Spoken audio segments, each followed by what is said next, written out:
si Paulita. Paulita Gomez, pamangkin ni Doña Victorina. Isang mayaman, maganda, talagang kahali-halina. Kagandahan kong taglay ay pumupukaw ng mata.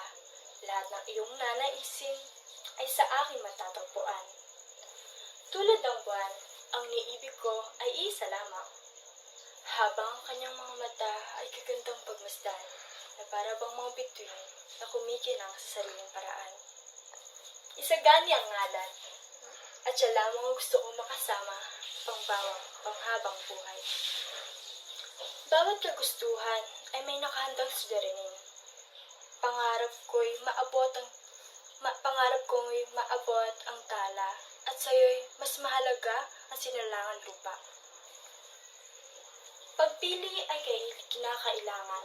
Sino nga bang matimbang? Ang aking tinatanging si Isagani o si Juanito at ang kanyang salapi? Masakit mang sabihin na ako'y tutungo sa altar, na ang kaharap ay hindi ikaw. Patawad Isagani, ngunit hindi palaging puso ang siyang maghahari.